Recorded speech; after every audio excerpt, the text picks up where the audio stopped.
playbook. There were many points that came in across, but we discussed, and the first point that we have already discussed is reverse in learning. Earlier we used to say that um, unlearning is very important, but I guess this is the need of the hour today. This is what we have to do to work with these Gen Zs. Otherwise, we would lag behind a lot. We would not be able to recruit. Maybe with money we will be able to recruit them, but sustainability will not be there if we are not able to reverse learning. That is very important today. Open communication on both ends, open door. We have already discussed a lot. Many groups have talking about it, but they don't want L1, L2, L3, skip HODs. They want right away, they need the solution today. They want it done today. If it is not done, then they'll write CHRO, my system is not working. How to do it? So they want something very transparent, they want something very quick, they want it done today. So that is they want an open door communication in terms of policies, in terms of grievance, in terms of query, in terms of everything. They want it very open door policies. Career talks, mentorships, I have already spoken about it, that they are looking, earlier I guess in our times, it was like employee crossing a bridge to join an employer. But today they are bringing their own island with them. So they say that this is what I have. I am not coming, I am not crossing the bridge today. I am connecting through my island. Now tell me what you have to do with that, how you want to enrich that, how you want to use that, and how, where you see things going to tomorrow. So mentorship programs and leadership programs is what they want to talk about in terms of, at the time of interview also, they want to understand how, what you are doing for me in all. Mental health conversations. This is a very big topic for them. They want a peace of mind work.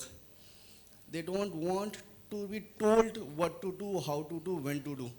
They want that flexibility with them. They want that mental peace, mental health, that you tell me this has been done, it will be done. When, how, don't tell us. Don't give us that headache. Don't sit on our heads, it will be done. And the titles, it was very lately added by Suja ma'am. I want her to speak about it. Please ma'am. I'm so sorry I'm not talking much because I walked in very late. What we see in Gen Zs is they don't want these traditional titles to be given to them. They need those attractive, catchy titles, specifically put in, in social media to kind of make it attractive for them in their career path. So that's one. Second, I do feel that a traditional way of saying that every person needs to be in the role for 3 years to get promoted, that doesn't work anymore. Tell me, when will I get my next promotion? Is it 1 year, 18 months, 2 years? Oh, that's too long a time, right? Hence, it is so important to have a career progression for Gen Zs. Along with, they will not wait for at the end of 1 year, every year cycle for a promotion. You may have to look at a quarterly promotion cycle for certain levels. Yeah, so at least the entry level or 2 levels above. I just want to add one more critical aspect is, while we talk so much about Gen Zs, how do you enable the managers, most of them millennials, to handle these Gen Zs? They do shortcuts, they want flexibility. Why am I coming to office? Why do you ask me to come to office when I can do the same thing sitting from home? What are you going to give it to me if I come to office, right? And so the whole, I know, I think we hype too much about Gen Zs. They're also human beings. They're like one of us. But I think the way we deal with them for retention is extremely important. Like I said, faster career or maybe a fast track career program for them, enabling the leads to handle those career conversations, flexible promotion cycles rather than a 1 year promotion cycle. So these are few things which these are small little things if you can take care to increase the stickiness of the Gen Zs. I think that's it. Thank you. Any questions? Questions, yeah. All right, I have one. I have one question. So you talked about, do we have a question here? All right. So you talked about that, many times they will have to we'll have to assign some really challenging assignments to them because they look forward to a challenging assignment. The boredom is so true that, in 3-6 months they will come and tell you that, hey, what, do you have something more interesting? But how do you cope up with that? Because in a scenario, I mean, you only have some X amount of departments, Y amount of, designations and jobs. So how do you create a pathway wherein they are challenged every now and then as per their expectations? The idea, I mean, what has worked with my organization or use cases, the idea is not to challenge them or to keep them engaged. The idea is to foster a sense of belonging in the organization. When you challenge them and they solve that jigsaw puzzle, they feel that they belong. This is one piece of brick in this organization on this solution that is their own, a sense of ownership. So that's what we are trying to foster, and that's what makes them stick in the organization, not for eternity, but for some time. I mean, there's a belonging. Ye mera kiya hua hai. This is my code. This is my piece. Don't tinker with it. So, and what it does it, they not only do it for them, but they mentor others as well. So that's what. Yeah, I think very true. In fact, some of the companies do set smaller milestones for people to achieve and keep appreciating them on achieving these milestones, which also help them get a very strong sense of, achievement in themselves, and they keep on pushing forward. Thank you so much. Any further questions? Anybody would want to, or anything that anybody want to add to what they shared? All right, I think it was a very wholesome session. Thank you, everyone. Now with that, we have the last team here.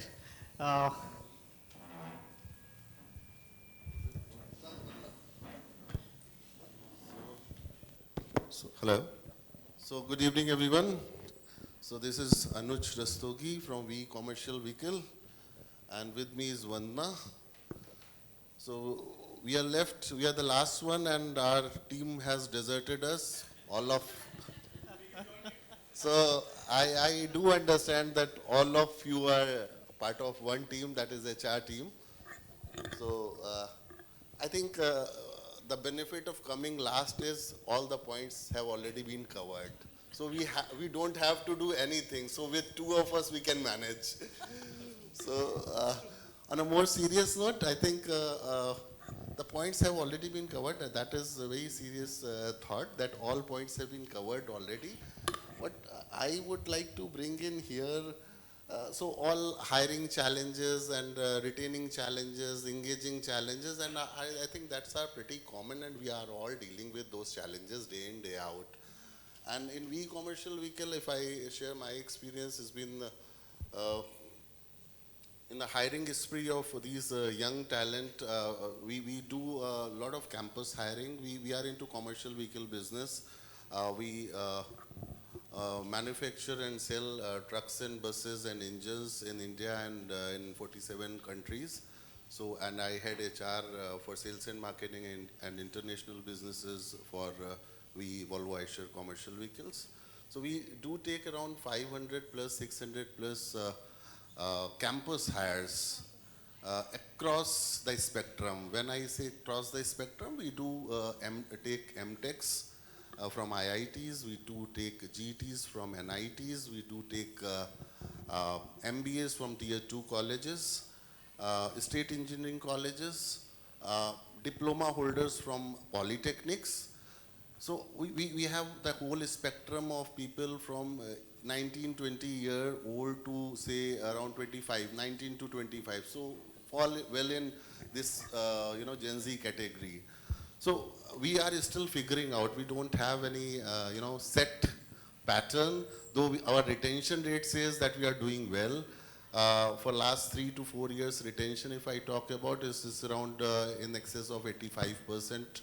So overall looks, the metric says we are doing good, but we are facing challenges, I must admit, and I would not like to repeat these points, but yes, get into the real world challenges.